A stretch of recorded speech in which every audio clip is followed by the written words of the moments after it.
Greetings, Dr. K and fellow classmates. Deciding to take a twirl with doing a video submission for our online discussion. And so I'm going to start with God Grew Tired of Us. Wonderful video, which I was blessed to have heard about previously and was excited to have opportunity to view.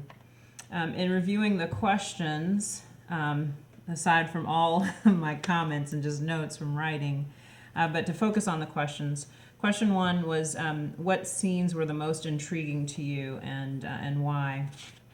Well, the whole movie was intriguing, but somewhat in sequential order. The scene where they were leaving the camp was very profound. Seeing them leave community despite the hard times that they had endured together. There's such a bond between the Lost Boys. And I really appreciated Panther, I believe, who gave them all a song to remember.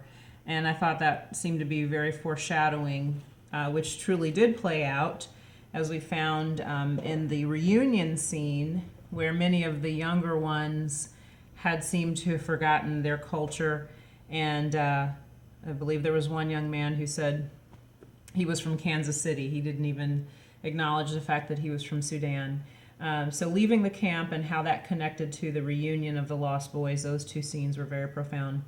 The whole culture shock of them flying on the plane, arriving in the States, seeing the many cultures in the airport. It wasn't just culture shock for everyone else. It was culture shock for them, and seeing these many different faces and cultures as well. The grocery store was amazing, especially to see them marveling over the squirrel that was the landscaping sculpture, in contrast to the many animals that they walked with. To see these kind of fake replications that people would actually buy, and so it left me with a sense of quality versus quantity, despite perhaps the quality of life that they experienced as opposed to the access of things that they had here in the States. When they were getting acclimated to their new dwelling space, and the gentleman was who was giving them a tour and showing them how to use things, it was very interesting. He almost came from a very indoctrinated perspective and was almost convincing them, this is yours, all of this food is yours, this is your bed, as if this is better than, and certainly in certain terms of creature comforts, but what was left remained to be seen was what comes with making that type of exchange and lifestyle. Another scene that I appreciated was yes, again, the reunion and the conference. Not only did they have a reunion, but they came back and ended up having a conference. And I thought this is really fascinating that they had to go through almost all of this industrialization to get to a place where now to come together, it would require a conference, convening on a whole different level. But of course, they had experienced that in their own parliament that Panther had arranged for them when they were back at home. So again, the simplicity of how they operated in their homeland in contrast to how they would almost have to force the issue here in the United States. And then, of course, John being reunited with his mother, that was very powerful because he even seemed to experience a culture shock because she was so close to home and her expression of home, and she was not sedated by any means in how she expressed her joy in seeing him. So I had to wonder if he was almost taken aback, having been conditioned to America and how we normally respond and behave in an airport. Question 2, the documentary allows us to view American culture through the eyes of others. What about our culture that we may be obvious to may make immigrants feel marginalized or not part of American culture? The Christmas the whole celebrating, what is Christmas, what are these trees, what is the purpose behind this? And it just was so refreshing to hear them speak about, we celebrate Jesus and the birth of Jesus in contrast to who is Santa Claus and is he in the Bible? Also, the fact that we have no time for family. We're unfriendly and we don't like to see people travel in groups. These kind of individual, very self-centered behaviorisms that we have in America that were very contrary to their very communal corporate lifestyle. The fact that they had to have 2 jobs and just were beginning to be engrossed in the life of the gerbil wheel, go to work, send the money, and not necessarily feeling like you're getting anywhere. So I think we obviously are a much colder culture, and that certainly would bring about a sense of alienation. The fireworks, which I trust was 4th of July, they seem to have a very puzzling expression on their faces, almost like recounting warfare and the bombing and that kind of unsettling, and reconciling that with the celebrating and seeing fireworks in the air. So I think, again, we take for granted that our celebrations are so and such a high time that anyone would feel comfortable with such noise and grandeur. Question 3, was there anything that surprised you about the way these Dinka immigrants were treated in the United States?